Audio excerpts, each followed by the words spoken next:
Hello, welcome to my channel in mechanical engineering concept. इस mechanical engineering की lecture series में आज मैं शेयर फोर्स और बेंडिंग मोमेंट डायग्राम की एक लेक्चर सीरीज स्टार्ट करने जा रहा हूं। ये लेक्चर नंबर 1 है। My name is Kunal Dewangan. चलिए स्टार्ट करते हैं। तो इस लेक्चर नंबर 1 में shear force bending moment diagram की सीरीज के बीम के बारे में पहले इस लेक्चर में हम डिस्कस करेंगे, क्योंकि शेयर फोर्स और बेंडिंग मोमेंट डायग्राम जो हम बनाएंगे वो बीम्स के ऊपर बनाएंगे। तो बीम क्या होता है पहले ये पता होना चाहिए, और बीम के टाइप्स और लोडिंग कंडीशन के ऊपर बात करेंगे। तो फर्स्ट क्वेश्चन अराइज होता है जब हम beam shear force bending moment diagram पढ़ते हैं कि बीम क्या होता है। अगर बीम के बारे में आपको डेफिनेशन पता हो या समझ में आती हो तो what is beam, first question यही अराइज होता है कि बीम क्या होता है। तो एक बेसिक डेफिनेशन मैंने यहाँ शो करने की कोशिश की है। Beam is a cylinder. A beam is a cylinder. Cylinder क्या होता है इसको आगे मैंने एक्सप्लेन किया हुआ है, तो इसको एक्सप्लेन करूंगा आगे में।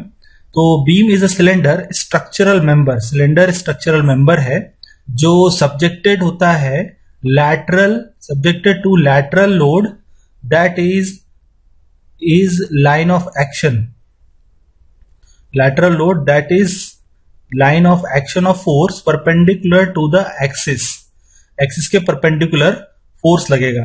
तो बीम एक ऐसा सिलेंडर स्ट्रक्चरल मेंबर है जिसपे लैटरल लोड सब्जेक्टेड होता है लाइन ऑफ एक्शन के परपेंडिकुलर, और इंटरनल फोर्स आर डेवलप, जिसके कारण इंटरनल फोर्स डेवलप होते हैं inside structural member, okay, when they are subjected to external force. तो पहली बेसिक चीज आती है कि बीम क्या होता है। तो बीम एक स्ट्रक्चरल मेंबर है, आपको याद रखना है। बीम क्या है? एक स्ट्रक्चरल मेंबर है। थोड़ा सा अलग कलर से इसको शो कर देता हूं। स्ट्रक्चरल मेंबर है, ये आपको पॉइंट याद रखना है। और एक सिलेंडर टाइप का स्ट्रक्चरल मेंबर है जिसपे लैटरल लोड, जो कि line of action of force, जिसका line of action of force जो है परपेंडिकुलर टू द एक्सिस रहेगा, किसके? उस पर्टिकुलर एलिमेंट के। सो आप इसको एक डायग्राम से समझ सकते हैं। मान लीजिए ये एक बीम है, इसको एक डायग्राम से शो करने की कोशिश की है। तो इसका एक एक्सिस जो है ये होगा, इस एक्सिस के अबाउट ये बीम होगा। सर्कुलर बीम हो सकता है, रेक्टेंगुलर बीम हो सकता है, तो मैं सर्कुलर बीम मान ले रहा हूं यहां पर, एक सिलेंड्रिकल शेप का। तो इस एक्सिस के परपेंडिकुलर, तो परपेंडिकुलर बोलने से क्या होगा? एक्सिस के परपेंडिकुलर बोलने से एक्सिस से 90 डिग्री पे वो फोर्स एक्ट करेगा। किस तरह से? कुछ इस तरह से हो सकता है, ये देखिए, यहां से इस तरह से, ये देखिए ब्लू कलर से मैंने शो जो किया है, इस तरह से यहां पर हो सकता है, यहां पर हो सकता है, इस तरह से यहां पर हो सकता है, कहीं पर भी हो सकता है विथ रिस्पेक्ट टू आपकी लेंथ के कंडीशन के ऊपर। और इसके कारण क्या होगा कि इंटरनल फोर्स जो है डेवलप होंगे inside the structural member, or when they are subjected to external force, okay, ये इंपॉर्टेंट पॉइंट है। इसके बाद जो बेसिक चीज ये है कि knowledge of internal forces that are structural member must support is important before the member are design. सो इंटरनल फोर्सेस के बारे में आपको पता होना चाहिए, इंटरनल फोर्सेस होते क्या हैं, उनका बेसिक नॉलेज होना चाहिए। तो ये बहुत इंपॉर्टेंट चीज है। अब बात आती है कि भाई जैसे मैंने यहां पर एक टर्म यूज किया था सिलेंडर, उसका क्या मतलब है। तो यहां स्टार से मैंने शो किया हुआ है सिलेंडर क्या होता है।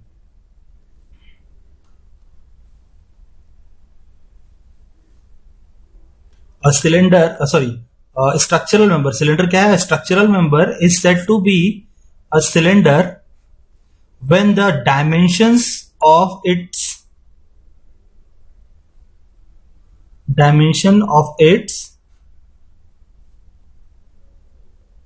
Cross section are small compare to the length.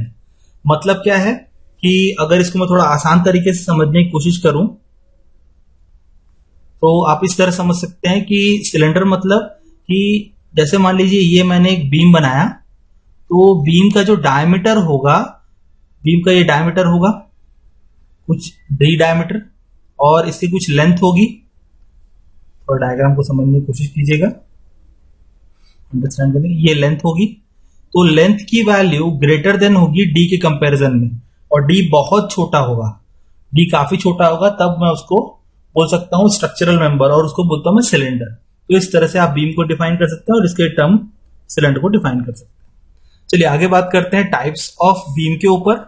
यहाँ पर मैंने कुछ टेबल्स में फॉर्म में डायग्राम के साथ बीम्स को डिफाइन किया हुआ है, टाइप्स ऑफ बीम को। सो पहला टाइप ऑफ बीम जो है सिंपली सपोर्टेड बीम। इसके डिस्क्रिप्शन में मैंने बताया है कि a beam with a pin support at one and A. Beam जो है पिन सपोर्टेड होगा वन एंड ए पे। ये देखिए ये एक बीम है, ये देखिए यहां से यहां तक एक बीम है, ये देखिए ये पूरा बीम है। ओके, और इस बीम में एक सपोर्ट जो है ये वाला ए है, जिसको मैं पिन सपोर्ट बोल रहा हूं। ये देखिए ये पिन सपोर्ट है। ओके, और एक सपोर्ट है मान लीजिए रोलर। ये देखिए ये वाला उल्टा भी हो सकता है, ए रोलर सपोर्ट हो सकता है और बी आपका पिन सपोर्ट हो सकता है, वैसे वर्षा पॉसिबल है। तो यहाँ पर मैंने इस तरह कंडीशन दी है। तो इसके लिए अगर आप इस कंडीशन को देखते तो ये डायग्राम जो कहलाएगा वो सिंपली सपोर्टेड बीम कहलाएगा, क्योंकि ये जो बीम दोनों एंड से सपोर्टेड है, इसलिए इसको सिंपली सपोर्टेड, एक आसान भाषा में सिंपली सपोर्टेड बीम कहा जाता है। अगर इसका फ्री बॉडी डायग्राम आपको देखना है तो पिन को, जैसे मैंने फ्री बॉडी डायग्राम के अप्लाइड मैकेनिक्स के लेक्चर सीरीज में समझाया है कि फ्री बॉडी डायग्राम पिन का कैसे बनेगा। एक एक्स एक्सिस के अबाउट फोर्स एक्ट करेगा और एक वाई एक्सिस। क्यों? क्योंकि पिन सपोर्ट में जो बीम का वो एंड है जिसको मैंने पिन किया है, वो एंड एक्स और वाई के अबाउट कोई मोशन नहीं होगा, मतलब एक्स और वाई के अबाउट कोई ना कोई रिएक्शन एक्ट कर रहा होगा। उस रिएक्शन को आप ए एक्स और ए वाई से रिप्रेजेंट कर सकते हैं। वहीं अगर रोलर की बात करें तो रोलर में सिर्फ और सिर्फ मोशन एक्स एक्सिस के अबाउट होगा, वाई के अबाउट नहीं होगा, मतलब वाई एक्सिस के अबाउट कोई ना कोई आपका रिएक्शन एक्ट कर रहा होगा। तो इस तरह से आप सिंपली सपोर्टेड बीम को रिप्रेजेंट कर सकते हैं। नेक्स्ट बीम जो है आपका, इसको कैंटिलीवर बीम बताया हूं मैंने। कैंटिलीवर बीम मतलब बीम का एक एंड आपने होल्ड कर लिया। आप मान लीजिए एक आपके पास रॉड है, उस रॉड का एक एंड को आपने होल्ड कर लिया। ये रॉड है, रॉड के एक एंड को आपने हाथ से पकड़ लिया इस तरह से। तो ये क्या होगा, इस एंड पे कोई भी तरीके का मोशन पॉसिबल नहीं होगा। तो इस तरह के कंडीशन को आप बोल सकते हैं कैंटिलीवर बीम, जहां पर एक एंड फ्री होगा। इस फ्री एंड के रेस्पेक्ट में आप फिक्स्ड एंड को छोड़ के कहीं पर भी कोई लोड अप्लाई आप कर सकते हैं with respect to deflection required. Okay, और a beam which is fixed at one end, अगर कोई एक एंड को ए और बी एंड है आपके पास, एक ए है और एक दूसरा बी एंड है, मान लीजिए एक बी है और एक ए एंड है, तो आपने एक एंड को फिक्स कर दिया है और बी एंड को फ्री छोड़ दिया है। तो ये होगा कैंटिलीवर बीम का एग्जांपल।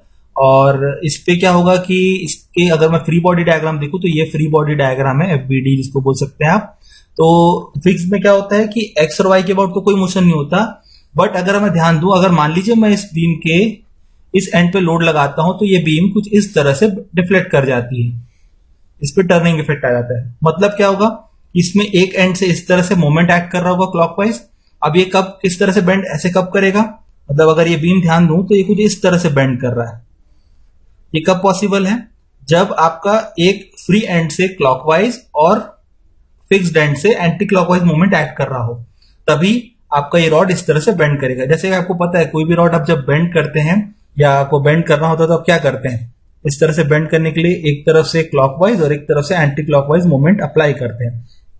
तो वही फिनोमिना से यहाँ पर फिक्स्ड एंड पे एक सी ए मूवमेंट को मैंने यहाँ पर शो किया हुआ है फिक्स्ड एंड पे।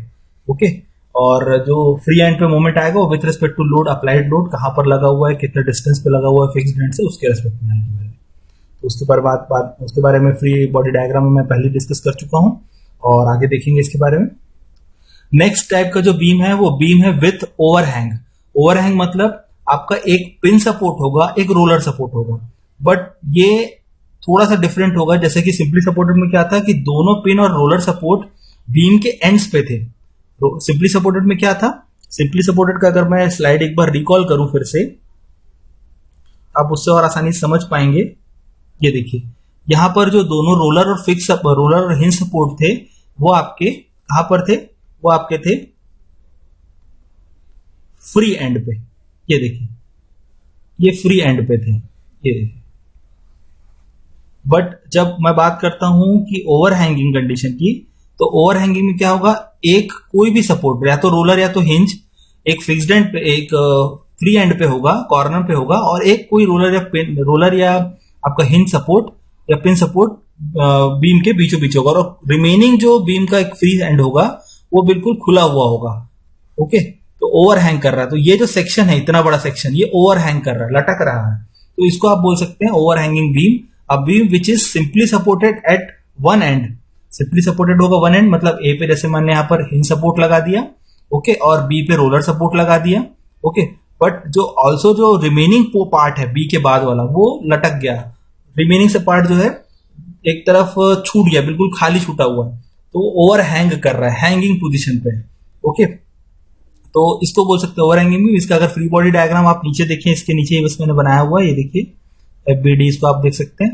तो जैसे आपका सिंपली सपोर्टेड के लिए था, सपोर्ट पे इन सपोर्ट पे आपका एक्स और वाई के अबाउट रिएक्शन आएगा, और रोलर सपोर्ट पे वाई एक्सिस के अबाउट आएगा, क्योंकि रोलर पे एक्स एक्सिस के अबाउट सिर्फ मोशन होता है, और इन सपोर्ट में ना एक्स के अबाउट मोशन होता है ना वाई के अबाउट, इसलिए ओवर हैंगिंग बीम का ये एग्जाम्पल, फ्री बॉडी डायग्राम और एक्सप्लेनेशन के साथ।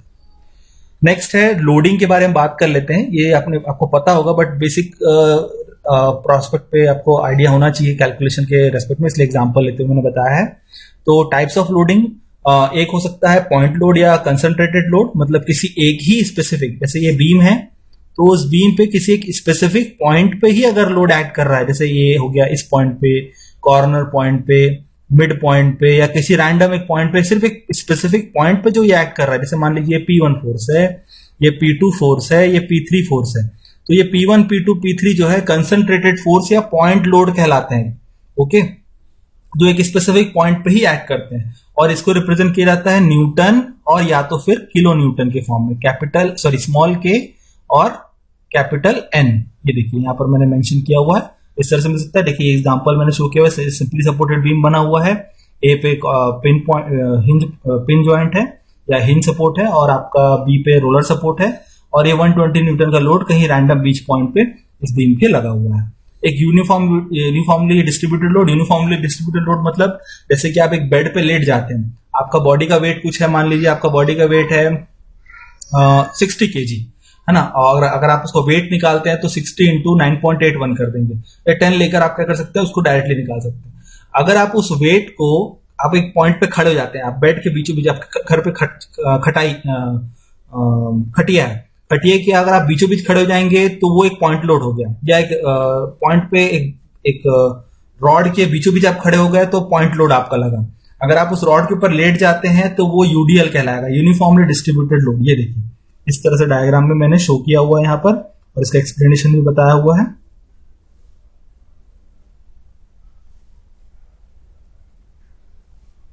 ये देखिए ए और बी जो है आपका रोलर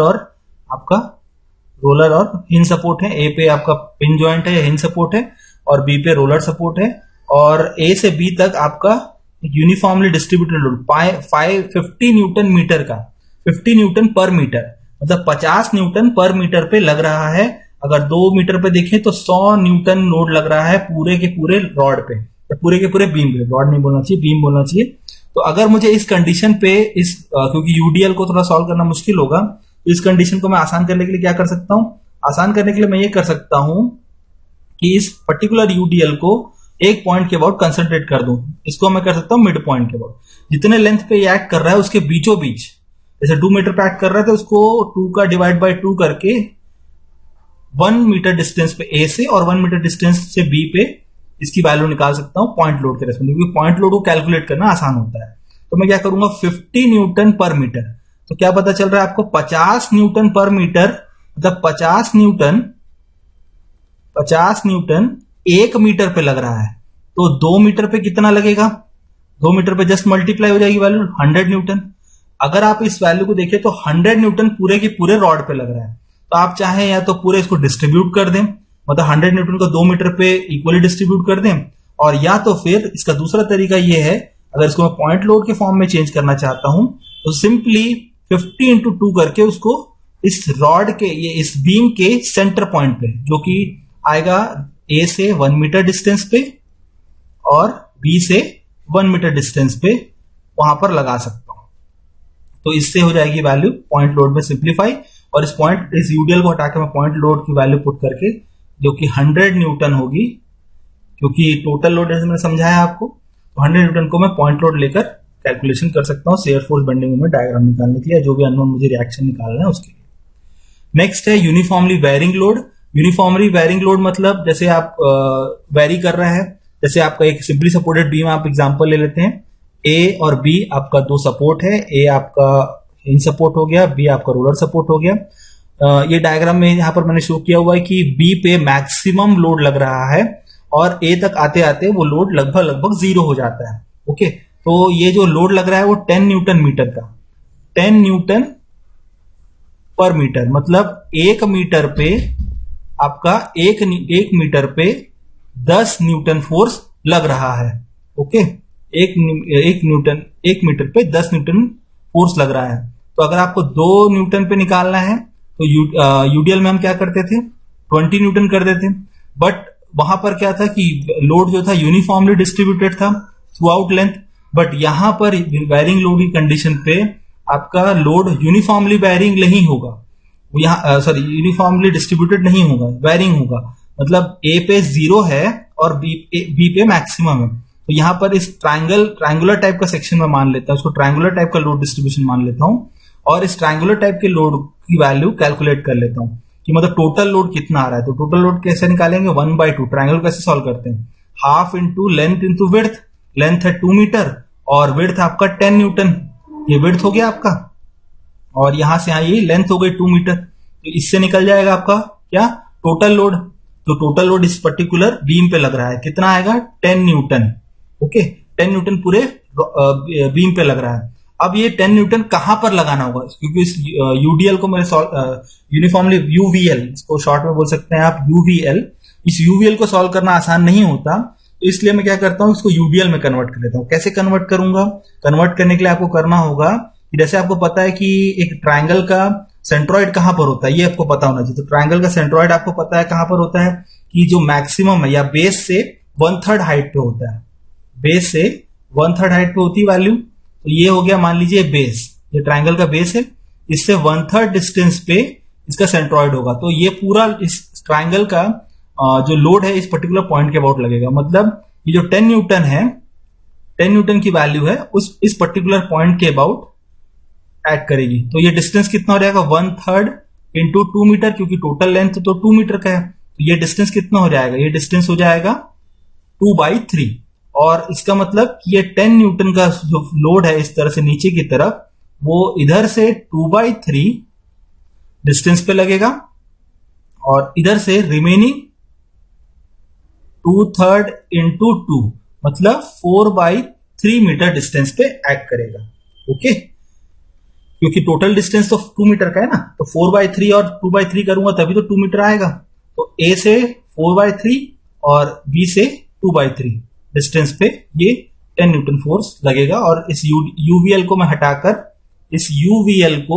हटाकर इस पॉइंट लोड में बदल सकता हूं, जो कि इसकी वैल्यू कितनी निकाली मैंने, यहां से ट्रायंगल को सॉल्व करके 2 और 2 कैंसिल हो गए, तो 10 न्यूटन मीटर। ओके, अब एक नेक्स्ट टाइप का बीम आता है जिसको कंसंट्रेटेड मोमेंट कहा जाता है। कंसंट्रेटेड मोमेंट बीम, सॉरी, एक लोड आता है, एक टाइप का लोडिंग का कंडीशन आता है, कंसंट्रेटेड मोमेंट।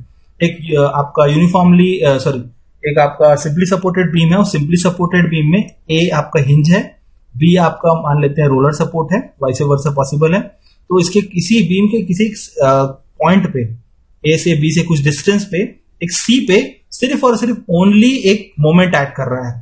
तो अगर एक सिंपल पॉइंट पे लोड ऐड करता है तो उसे कंसंट्रेटेड पॉइंट लोड कहते हैं, अगर, या पॉइंट लोड सिंपली कहते हैं। अगर किसी पॉइंट पे सिर्फ और सिर्फ मोमेंट ऐड करता है तो उस पर्टिकुलर लोडिंग को कंसंट्रेटेड मोमेंट का कंडीशन बोलते हैं।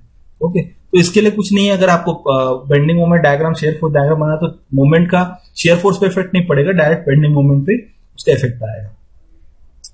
तो आई होप आपको ये बीम का इंट्रोडक्टरी लेक्चर समझ में आया होगा, पसंद आया होगा। अगर आपको कोई डाउट, क्वेरी, सजेशन है तो आप कमेंट बॉक्स पे लिखिए। अगर आपका कोई स्पेसिफिकली क्वेरी है तो आप कमेंट बॉक्स पे लिख सकते हैं। अगर आपको मेरा लेक्चर पसंद आया है तो मेरे वीडियो को लाइक कीजिए, मेरे चैनल को सब्सक्राइब कीजिए, मेरे वीडियो को शेयर कीजिए अपने फ्रेंड्स के साथ। आपका दिन शुभ हो। Thank you, have a good day.